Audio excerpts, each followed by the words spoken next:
ಕೊಡಲಿಕ್ಕೆ ಬರೋದಿಲ್ಲ ಅಂತ ನಾನು ಹೇಳಲಿಕ್ಕೆ ಬಯಸ್ತೀನಿ ಸಭಾಧ್ಯಕ್ಷ.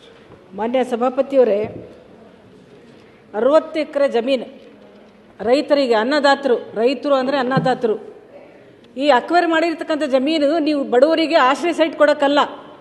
ಸೂಡಾದಲ್ಲಿ ಲಕ್ಷಗಟ್ಟಲೆ ಜಮೀನನ್ನು, ಸೈಟನ್ನು ಮಾರಿ ಅದರಿಂದ ದುಡ್ಡು ತೊಗೊಂಡು ನಿಮ್ಮ ಅರ್ಬನ್ ಡೆವಲಪ್ಮೆಂಟ್ ನಡೆಸೋಕ್ಕೆ ಅಕ್ವೈರ್ ಮಾಡಿರ್ತಕ್ಕಂಥ ಜಮೀನದು. 60 ಎಕರೆ ಜಮೀನು ಸರ್. ಅದರಲ್ಲಿ ಇರ್ತಕ್ಕಂಥ ರೈತರು ಸಣ್ಣ ಇಳುವಿದಾರರು. 1-2 ಎಕರೆ, 3 ಎಕರೆ, ಮ್ಯಾಕ್ಸಿಮಮ್ ಅಂದರೆ 6 ಎಕರೆ ಜಮೀನಿನ ಇಳಿದಾರ ಸರ್. ಇವರು 2087ರಲ್ಲಿ 83ರಲ್ಲಿ ಇವರು ಪ್ರಕ್ರಿಯೆ ಶುರು ಮಾಡ್ತಾರೆ. ಆ ರೈತರಿಗೆ ಇವರು ಹೇಳ್ತಾರೆ ಕೋರ್ಟಲ್ಲಿ ನಾವು ಜಮಾ ಮಾಡಿಬಿಟ್ಟಿದ್ದೀವಿ ಅಂತ. 2004ರಲ್ಲಿ ಇವರು ಹಣವನ್ನು ಜಮಾ ಮಾಡ್ತಾರೆ. ಆ ರೈತರ ಜಮೀನು ಅಕ್ವೈರ್ ಮಾಡಿದ್ದು ಯಾವಾಗ, ಇವರು ಜಮಾ ಮಾಡೋದು ಯಾರೋ, ಇವರು ಜಮೀನು ಬಿಟ್ಕೊಂಡಿಲ್ಲ ಸರ್. ಅಲ್ಲೆಲ್ಲ ಜಮೀನಲ್ಲಿ ಹೋಗಿ ಮಲಗಿಬಿಟ್ಟಿದ್ರು, ಹಿಂದೆ ತಡೆದಿದ್ರು ಅದು.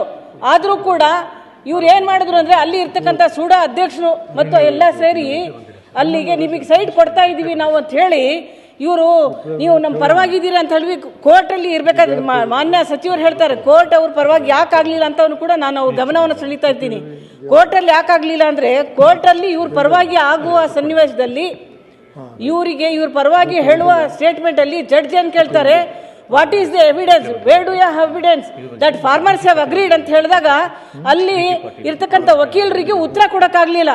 ಅವರು ಮುಂದಿನ ಸಭೆಯಲ್ಲಿ ನಾವು ಅದನ್ನು ವಿಡಿಯೋ ರೆಕಾರ್ಡಿಂಗ್ ತಂದು ಕೊಡ್ತೀವಿ ಅಂತ ಹೇಳ್ಬಿಟ್ಟು ಅಲ್ಲೊಂದು ಉತ್ತರ ಕೊಟ್ಟು ಕೋರ್ಟಿಗೆ ಬಂದಿರ್ತಾರೆ ಸರ್. ನೆಕ್ಸ್ಟ್ ಮುಂದಿನ ಹೇರಿಂಗಲ್ಲಿ ಅಲ್ಲಿ ಇರ್ತಕ್ಕಂಥವ್ರು ಕೆಲವೊಂದು ಲಾರಿ ಓನರ್ಸ್ ಅಲ್ಲಿ ಕ್ಲೀನರ್ಸಿಗೆ, ಡ್ರೈವರ್ಸಿಗೆ ಕರ್ಕೊಂಡು ಹೋಗಿ ಈ 60 ಎಕರೆ ಜಮೀನಲ್ಲಿ ಎಲ್ಲರಿಗೆ ಇಳಿಸಿ ಎಲ್ಲ ಮೆಷಿನ್ಸ್ ಎಲ್ಲ ತೊಗೊಂಡ್ಬಿಟ್ಟು ಆ ಜಮೀನನ್ನು ಮಟ್ಟ ಮಾಡಿಸಿ ವಿಡಿಯೋಗ್ರಫಿ ಮಾಡ್ಕೊಳ್ತಾರೆ ಸರ್. ಇವರೇ ರೈತರು ಅಂತ. ರೈತರು ಅದಕ್ಕೆ ಕನ್ಸೆಂಟೇ ಕೊಟ್ಟಿಲ್ಲ ಸರ್.